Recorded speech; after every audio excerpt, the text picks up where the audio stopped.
तिरुपति मंदिर के लड्डू में एनिमल फैट और दूसरी चीजों की मिलावट पर बवाल मचने के बाद आंध्र प्रदेश की चंद्रबाबू नायडू सरकार ने लड्डू बनाने के लिए इस्तेमाल होने वाली घी की सप्लाई करने का जिम्मा नंदनी घी ब्रांड को दे दिया है। इसके साथ ही पुरानी कंपनी यानी AR डेयरी को ब्लैकलिस्ट भी कर दिया है। आपकी जानकारी के लिए बता दें कि कुछ साल पहले भी नंदनी ही तिरुपति मंदिर के लिए घी की सप्लाई करती थी, लेकिन टेंडर में AR डेयरी को ये काम मिल गया था, जिस वजह से नंदनी इस खेल से आउट हो गई थी। लेकिन जब से तिरुमाला तिरुपति देवस्थानम यानी TTD की ओर से नंदनी कंपनी को ऑर्डर मिल गया है, हर कोई ये जानना चाहता है कि ये कौन सी कंपनी है। नॉर्थ इंडिया के लोग तो अमूल, मदर डेयरी जैसे ब्रांड के नाम से वाकिफ हैं। ये नंदनी कौन है, क्या काम करती है, कितना बड़ा इसका बिजनेस है, इसके अलावा इस कंपनी के मालिक कौन है, इस तरह के कई सवाल देश के आम नागरिकों के मन में उठ रहे हैं। तो चलिए इन सारे सवालों के जवाब आज के इस मनी टॉक में हम देने की कोशिश करते हैं। नमस्कार, आप देख रहे हैं लोकमत हिंदी का स्पेशल शो मनी टॉक और मैं हूं आपके साथ विशाल शर्मा।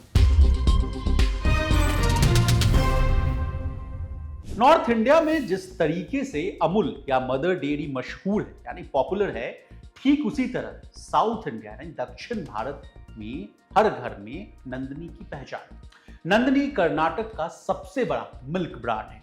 आंध्र प्रदेश, तमिलनाडु, केरल, महाराष्ट्र और गोवा में भी इसकी धमक है। नंदनी ब्रांड का मालिकाना हक Karnataka cooperative milk producers federation limited यानी KMF के पास है। KMF अमूल बनाने वाली Gujarat cooperative milk marketing federation यानी GCMMF के बाद देश का दूसरा सबसे बड़ा डेयरी कोऑपरेटिव फेडरेशन है। अब पहला सवाल आपके मन में यह आ रहा होगा कि कर्नाटक सहकारी दूध उत्पादक संघ लिमिटेड यानी KMF जो नंदनी ब्रांड के मालिक हैं, उसकी शुरुआत कैसे हुई। तो चलिए इसका जवाब लेते हैं। बात है साल 1955 जब कर्नाटक के कोडागु जिले में पहली डेयरी सहकारी संस्था खोली। उस समय पैकेट बंद दूध का चलन नहीं था। किसान खुद घर घर जाकर दूध पहुंचाते थे और साल 1970 के दशक तक दूध उत्पादन बढ़ाने पर जोर दिया जाने लगा और जनवरी 1970 में दूध क्रांति की शुरुआत हुई, जिसको आप श्वेत क्रांति यानी व्हाइट रेवोल्यूशन के नाम से भी जानते हैं। वर्ल्ड बैंक की ओर से भी डेयरी परियोजनाओं से जुड़ी कई योजनाएं बनाई गई। वर्ल्ड बैंक की डेयरी परियोजनाओं को लागू करने के लिए साल 1974 में कर्नाटक सरकार ने कर्नाटक डेयरी विकास निगम यानी KDCC की स्थापना की और फिर 10 साल बाद 1984 में इसका नाम बदलकर कर्नाटका मिल्क फेडरेशन यानी KMF कर दिया। ये हुई इसकी कहानी। अब आते हैं इसके नामकरण पर, यानी नंदनी ब्रांड का नाम कैसे आया। इसके पीछे भी एक रोचक कहानी। साल 1984 के आसपास कंपनी के पैकेट दूध और अन्य प्रोडक्ट की सप्लाई के लिए एक ब्रांड निकाला जिसे नंदनी नाम दिया गया। अपनी क्वालिटी और विस्तार के कारण समय के साथ नंदनी जो है कर्नाटक के सबसे लोकप्रिय ब्रांड बनकर उभर गई। इसके बड़े ब्रांड बनने का एक कारण यह भी रहा कि इसके बराबर में दक्षिण भारत में कोई और कंपनी नहीं थी, यानी आसान भाषा में कहें तो कोई कंपटीटर नहीं था। नंदनी ने पड़ोसी राज्यों में भी अपनी पकड़ बनाई और आज भी ये एक बड़ा नाम। ये ब्रांड दूध और दूध से बने कई तरह के प्रोडक्ट्स की सप्लाई करता है, जिसे दक्षिण भारत में खूब लाइक यानी पसंद किया जाता है। अब कौन है इसके मालिक और इनका नाम क्या है, ये जानिए। करेंटली कर्नाटक प्रशासनिक सेवा के अधिकारी MK जगदीश KMF के MD और CEO हैं। अब कैसे नंदनी ब्रांड काम करती है यानी ऑपरेट कैसे करती है, ये जाने। KMF एक ऐसी संस्था बन चुकी है जो राज्य के 15 डेयरी संघों का नेतृत्व करती है। इसमें बेंगलुरु सहकारी दूध संघ, कोलार सहकारी दूध संघ, मैसूर सहकारी दूध संघ और कई अन्य लोग शामिल हैं। ये डेयरी संघ जिला स्तरीय डेयरी सहकारी समिति यानी DCS के माध्यम से हर गांव के दूध खरीदते हैं और फिर उसे KMF तक पहुंचाते हैं। कर्नाटक दूध संघ की वेबसाइट पर दी गई जानकारी के अनुसार डेयरी सहकारी संस्था 24,000 गांव के 26 लाख किसानों से प्रतिदिन 46 लाख किलो से ज्यादा दूध खरीदती है। कर्नाटक मिल्क फेडरेशन की सबसे खास बात यह है कि अपने ज्यादातर दूध सप्लायर्स को रोजाना पेमेंट करता है, यानी भुगतान कर देता है, जिसमें ज्यादातर छोटे किसान और दूध उत्पादक हैं।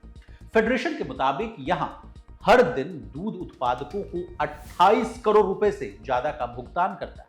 कर्नाटक मिल्क फेडरेशन के पास कुल जो है 15 यूनिट्स हैं, जहां यह दूध को प्रोसेस किया जाता है और पैक किया जाता है। इसके बाद यह मार्केटिंग और बिक्री के लिए चला जाता है। अब नंदनी का कितना बड़ा बिजनेस अंपायर है, यानी कारोबार कितना है, इसको आसान भाषा में समझाने की आपको कोशिश करते हैं। देखिए, नंदनी ब्रांड के तहत दूध, दही, मक्खन, पनीर, चीज, फ्लेवर्ड मिल्क, चॉकलेट, रस, कुकीज, ब्रेड, नमकीन, आइसक्रीम जैसे 148 यानी 148 से अधिक प्रोडक्ट सप्लाई किए जाते हैं।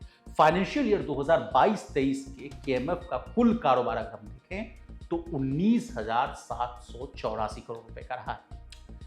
अब इसके कंपैरिजन को समझिए। देखिए, अमूल का मालिकाना हक Gujarat cooperative milk marketing federation के पास है। फाइनेंशियल ईयर 2022-23 में इसका कुल कारोबार 61,000 करोड़ रुपए का। वहीं नंदनी का अगर कारोबार देखें तो 19,784 करोड़ रुपए का रहा है।